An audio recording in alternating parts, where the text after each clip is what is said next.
gorong-gorong. Tuhan bukan kayak jenglot, bukan gandaruwo, tapi inilah Tuhan, ayat-ayatnya terbentang. Itulah satu. Yang satu lagi adalah diri kita sendiri.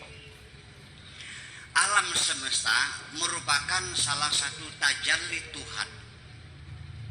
Baru kita mengerti. Yang kedua, dan ini lebih utama, wa fi anfusihim hatta yatabayyana lahum annahul haq. Yang satu, kalau kita ingin melihat Tuhan yang sebenarnya, lihatlah dirimu sendiri.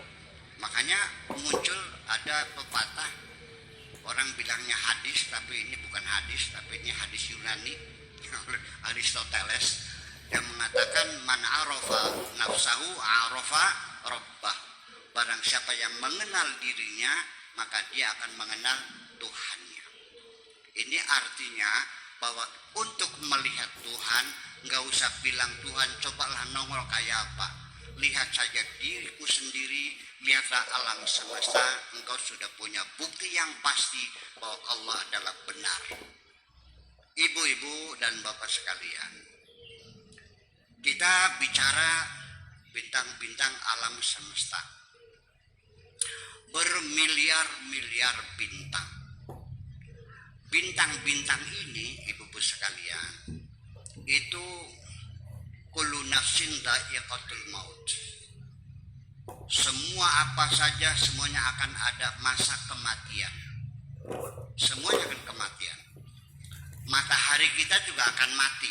Bintang-bintang juga akan mati. Semua kita juga akan mati semuanya. Nah, kematian bintang-bintang ini adalah berakhir dengan meledak. Meledak. Kenapa? Karena permukaan bintang itu mendingin, di bawahnya semakin memanas, terpendam, dan akhirnya di akhir kehidupan bintang itu akan meledak. Nah, ledakan bintang itu, kata istilah kosmologi ini namanya supernova, belum meledak. Nah, salah satu bintang yang dekat dengan matahari itu pernah meledak 25 tahun yang lalu. Radiasinya baru nyampe ke bumi sekarang. Setelah 25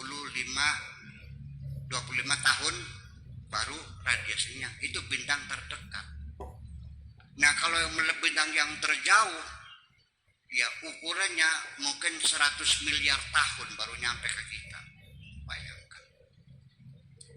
Nah, bapak-bapak ibu sekalian, kematian bintang-bintang di langit yang bermiliar-miliar itu terjadi di dalam diri kita sendiri.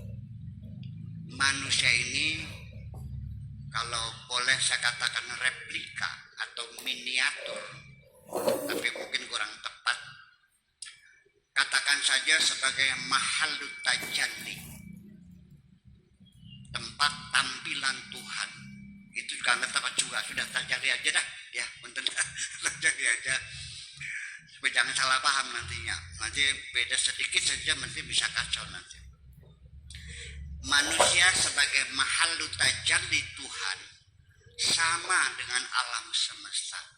Di dalam tubuh kita ini sendiri itu juga berbiliar-miliar sel yang ada dalam tubuh kita. Dan masing-masing sel itu saling bekerja sama dengan yang lainnya.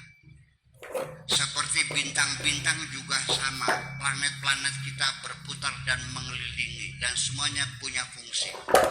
Di dalam tubuh kita ini, Bu, setiap hari itu bermiliar-miliar sel yang mati. Mati. Kenapa mati? Karena kita beraktivitas, olahraga, bekerja, ngukur tanah pada dia, narik-narik meteran ke gunung-gunung sana.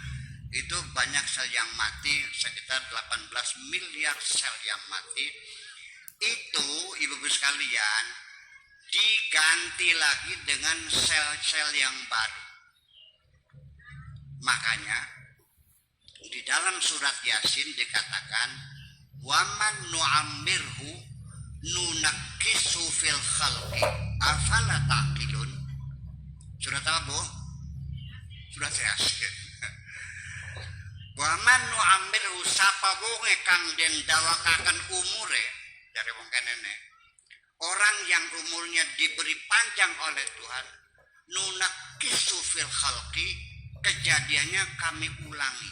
Sel-sel yang rusak itu hidup kembali, tercipta sel yang baru menggantikan sel yang lama. Sehingga wajahnya tetap ceria, tetap bercahaya, pipinya nggak kempot-kempot karena sel yang rusaknya terus diganti.